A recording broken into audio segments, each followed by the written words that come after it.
मुझे कोई जरूरत नहीं टीवी देखने की, ना मुझे वेब सीरीज देखने की जरूरत है भाई। मेरे लिए WWE में ब्लड लाइन की स्टोरी लाइन ही काफी है। Okay, hello chatters, my name is Rohit and you are watching Wrestle Chatter. तो इस वीडियो में गाइस हम लोग बात करने वाले हैं आज ये स्मैकडाउन के एपिसोड के बारे में, जहां पर बहुत सारी तगड़ी चीजें हुई हैं। सबसे पहले हमको जो शो की स्टार्टिंग है वो देखने को मिलती है यूएस चैंपियन ऑस्टिन थ्योरी के साथ में। यहां पर वो भी मेंशन करते हैं रोमन रेंस के 1000 डेज को, अपने से उसको लिंक करने की कोशिश करते हैं। जॉन सीना का भी उन्होंने नेम ड्रॉप किया ताकि उनको फैंस की तरफ से जो हील हीट है वो मिले। और फिर वो कहते हैं अगर WWE मुझे ये शेमस जैसे अपॉर्चुनिटी देती रहेगी ना, तो मेरा जो यूएस चैंपियनशिप का रेन है वो 1000 दिन का, 2000 दिन का, 3000 दिन का ऐसे भी जा सकता है। ऐसी बातें ऑस्टिन थ्योरी कर रहे हैं रिंग में, क्राउड उनको दबा के बू कर रहा है। इसके बाद उन्होंने जो है प्रिटी डेडली को इंट्रोड्यूस किया। प्रिटी डेडली भी रिंग में आके ऑस्टिन थ्योरी को ही प्रेस कर रहे हैं। और ये सारी जो चीजें हैं उसके बाद सेटअप करती हैं, लीड करती हैं एक 6 मैन टैग टीम मैच की तरफ, जो कि था Austin Theory and Pretty Deadly versus Brawling Brutes के बीच में। मैच लंबा चला, लेकिन क्या मैच स्ट्रेच किया गया? ऐसा बिल्कुल भी नहीं था। मैच बहुत अच्छा था, इसको देखने में आपको काफी मजा आएगा। वो चीज काफी मस्त लगी जो हमको ट्रिपल वाइड नॉइज देखने को मिला, पहले तो ब्रॉलिंग ब्रूट्स की तरफ से, और उसके बाद 10 बीट्स ऑफ बोधरन जो है वो भी पड़ता है। ये तीनों के तीनों जो ब्रॉलिंग ब्रूट्स के सुपरस्टार है मिलके वो मार रहे होते हैं। हालांकि मैच का जो फिनिश है वो ब्रॉलिंग ब्रूट्स के फेवर में नहीं जाता, क्योंकि प्रिटी डेडली ने अपना डबल टीम मूव लगाया। उसके बाद उन्होंने ऑस्टिन थ्योरी को टैग इन किया और ऑस्टिन थ्योरी सिर्फ रिंग में आते हैं रिज हॉलैंड को पिन करने के लिए। तो ऐसा लग रहा है थोड़ी सी चाटने वाला काम हो रहा है प्रिटी डेडली का ऑस्टिन थ्योरी के लिए। बट आई थिंक ये जो असिस्टेंट उनको मिल रही है उनकी तरफ से वो भी अच्छी हो सकती है। कोई मैं एज फैक्शन की तरफ तो नहीं सोच रहा चलेंगे आगे, बट हाँ शॉर्ट टर्म के लिए ये चीज प्रिटी डेडली को काफी ओवर कर सकती है ऑस्टिन थ्योरी के साथ लेके आके। और अब ऐसा लग रहा है ऑस्टिन थ्योरी को जिस तरीके से शो के ओपनर में डाला कि WWE अब दोबारा से वही कोशिश कर रही है कि मोमेंटम फिर से ऑस्टिन थ्योरी को दिया जाए, जो कि पिछले 1-2 महीनों से उनके पास से बहुत ज्यादा गायब सा दिख रहा है। इसके बाद गाइस शो पर हमको बैक स्टेज से Paul Heyman and solo Sikoa देखने को मिलते हैं, और पॉल हेमन सोलो सिकोवा से बात कर रहे हैं। अब सोलो सिकोवा से बात कर रहे हैं, इसका मतलब कि सोलो सिकोवा कुछ बात नहीं कर रहे। ऊसोस को बताते हैं कि आज जो 1000 डेज का सेलिब्रेशन है वहां पर ऊसोस को नहीं, सोलो सिकोवा को बताते हैं कि ऊसोस को वेलकम नहीं किया जा रहा आज के 1000 डेज के लिए। इवन बैक स्टेज बाद में एक सेगमेंट के अंदर हमको ये पता चलता है कि उन्होंने जुगाड़बाजी भी बैठा दी है और एडम पियर्स को बता दिया कि भाई ऊसोस नहीं आ सकते आज। और एडम पियर्स ने पता नहीं क्या सोचा, या ऐसे कौन से स्ट्रिंग्स हैं जो कि पुल करते हैं पॉल हेमन। एडम पियर्स ने एक्स्ट्रा सिक्योरिटी भी लगा दी है कि किसी भी तरीके से जो ऊसोस हैं वो नहीं आ सकते आज शो में। तो मतलब कि आज मेन इवेंट में जो भी चीज होने वाली है उसके लिए हमको ये पता चल गया था कि ऊसोस शो पर नहीं होने वाले। इसके बाद गए शो पर ओसी का मैच था अगेंस्ट हिट्रो। ओसी मतलब कि Luke Gallows and Karl Anderson tag team match के अंदर उन्होंने रेसल किया।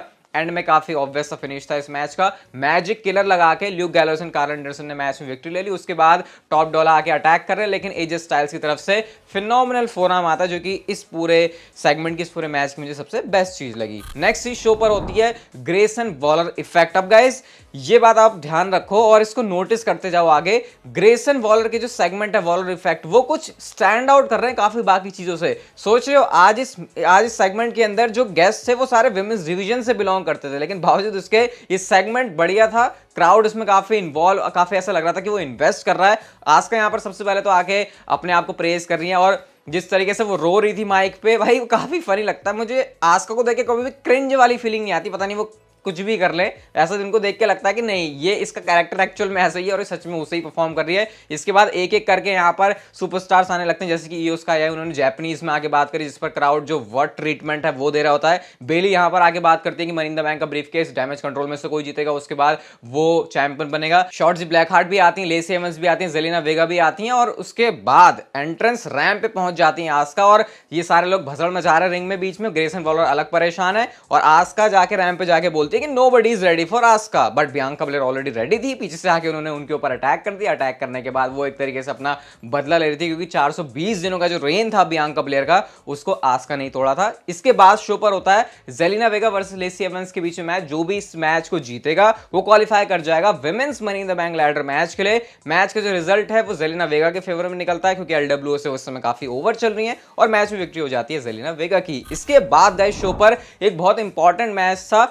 आगे हो सकता, अभी आपको समझ में आ रहा है इंपॉर्टेंट है, लेकिन आगे जाके शायद अगर कुछ दिनों में मनी इन द बैंक के बाद रिजल्ट कुछ निकलता तो फिर शायद आपको समझ लगेगा। फिर ये LA Knight versus montage Ford के बीच में जो भी जीतता वो लैडर मैच के लिए क्वालिफाई करता। इस मैच में मॉन्टेज फॉर्ड सामने, आप सोचो एक बात, एले नाइट किसी और सुपरस्टार से जीते तो अलग बात है, लेकिन मॉन्टेज फॉर्ड एक ऐसा सुपरस्टार है जिसको फैंस देखना चाहते हैं लैडर मैच में, और उसको जब एले नाइट ने हराया है तो डेफिनेटली यहाँ पर कुछ तो बड़ी बात है। विक्ट्री लेके उन्होंने अपना जो स्पॉट है उसको सिक्योर कर लिया है और जो नाम है उनका काफी ऊपर आ रहा है कि वो जीत सकते हैं men's money in the bank ladder match को। देखते हैं क्या इस चीज को पॉसिबल कर पाएंगे लैडर मैच में या फिर नहीं। अब बात करते हैं गाइस हम लोग शो के मेन इवेंट की, जहां पर नया टाइटल इंट्रोड्यूस होना था। ये बात के रूमर्स हमको कल से ही पता चल गए थे। सबसे पहले हमको ट्रिपल एच एंट्री करते हुए दिखाई देते हैं और रिंग के अंदर ऑलरेडी सेटअप है। हमको पता चल रहा है कि इसके अंदर कुछ तो रखा हुआ है और कुछ तो से मतलब वो एक बेल्ट ही था।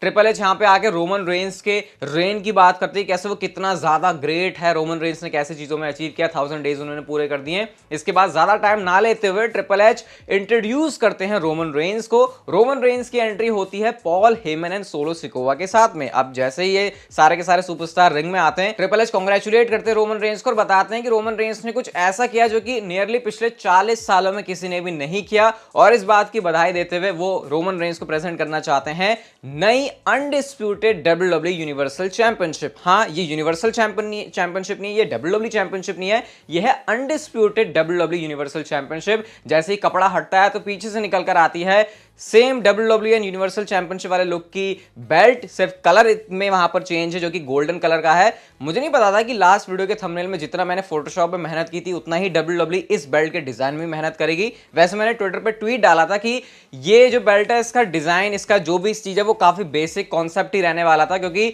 ये रिप्लेसमेंट है अनडिस्प्यूटेड डब्ल्यूडब्ल्यूई यूनिवर्सल चैंपियनशिप की, किसी डायरेक्टली बेल्ट की रिप्लेसमेंट नहीं है, ये दोनों कंबाइंड बेल्ट की रिप्लेसमेंट है। इस वजह से आई थिंक ये सही है। कोई अतरंगी सा बिल्कुल अलग सा डिजाइन लाके फिर मुझे लगता नहीं कोई फायदा होता।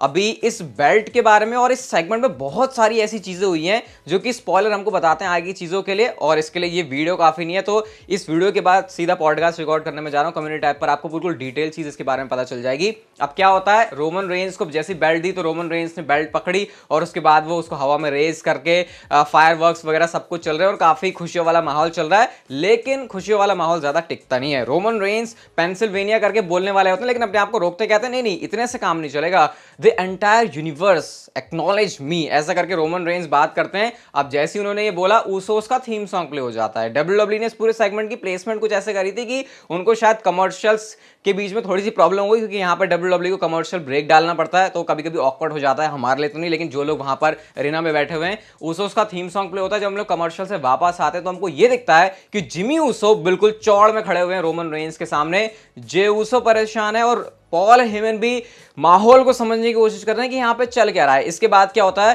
रोमन रेंस चिल्ला के बोलते हैं जे ऊसो को, भाई वो चीज कर जो इसने मेरे साथ करी थी नाइट ऑफ चैंपियंस में, इसके फेस में इसको हिट कर। जे ऊसो परेशान है, कुछ कर नहीं रहे। रोमन रेंस रिपीट करते हैं, रोमन रेंस फिर रिपीट करते हैं। रोमन रेंस अब इतना रिपीट करते हैं कि वो चिल्ला के कह रहे हैं भाई इसको फिक्स कर दे अब जल्दी से, अब बहुत टाइम हो रहा है। जिमी ऊसो उसके बाद रोमन रेंस के ऊपर चढ़ जाते हैं, वो कहते हैं भाई जो चीज फिक्स होने की जरूरत है वो मैं नहीं, वो तेरे अंदर है। फिर यहाँ पे रोमन रेंस के कैरेक्टर के ऊपर, उनके ब्रदरहुड के ऊपर ही सवाल उठाने लग जाते हैं जिमी ऊसो। जिमी ऊसो कहते हैं तुम अच्छे भाई हो, तुम लव या रिस्पेक्ट से बात करते हो। कौन सा ऐसा भाई होता है जो कि मैनिपुलेट करता है, जो कि ऐसी हेट रखता है, जो कि हर्ट करता है, जो कि बिट्रेयल करता है। ऐसा करके जिमी ऊसो ने एक्चुअल में वो फैक्ट रखने शुरू कर दिए रोमन रेंस के सामने जो कि अब तक किसी ने भी नहीं रखे थे। इसके बाद रोमन रेंस कहते हैं चलो ठीक है, सोलो सिकोवा इससे पूछते हैं ये क्या कहता है। अब जैसे ही उन्होंने माइक किया सोलो सिकोवा की तरफ, मैं समझ गया था इवन आप लोग भी कि कुछ तो अब यहां पे ऐसा होने वाला है जो कि अनएक्सपेक्टेड होगा।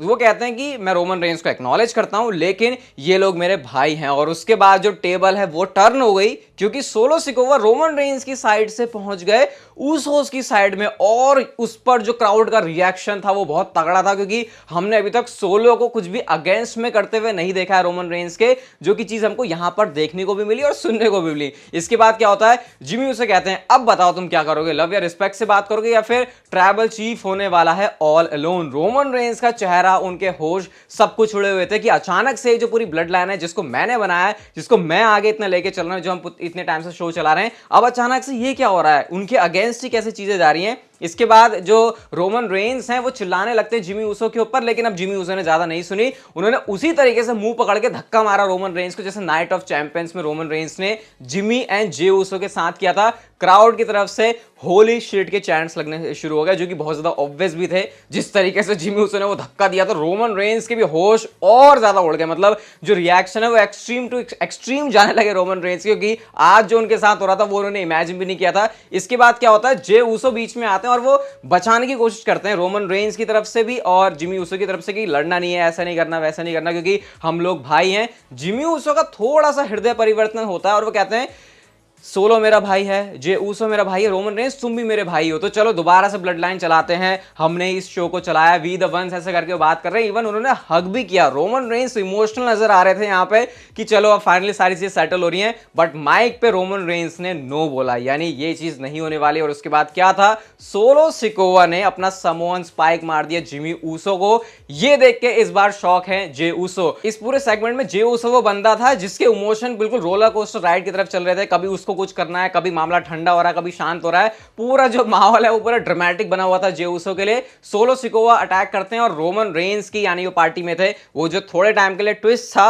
वो इस चीज के लिए था। और उसके बाद रोमन रेंस और सोलो सिकोवा वहां से चले जाते हैं। जैसे मैंने आपसे कहा भी बहुत सारी डिटेल्स है इसके बारे में, तो पॉडकास्ट आएगा। और कल जिस पॉडकास्ट पे हम लोग मेहनत कर रहे हैं पिछले 6-7 दिन से, वो भी आपको इसी चैनल पर देखने को मिल जाएगा, तो उसके लिए भी स्टे ट्यून्ड। मजा आया इस चीज को देखने में। नई चैंपियनशिप के बारे में आपके क्या थॉट्स हैं मुझे आप लोग बताना। ये वीडियो गाइस अगर आपको अच्छी लगी तो उसे लाइक शेयर सब्सक्राइब और नोटिफिकेशन बेल को ऑन कर दो। And see you guys in my next video.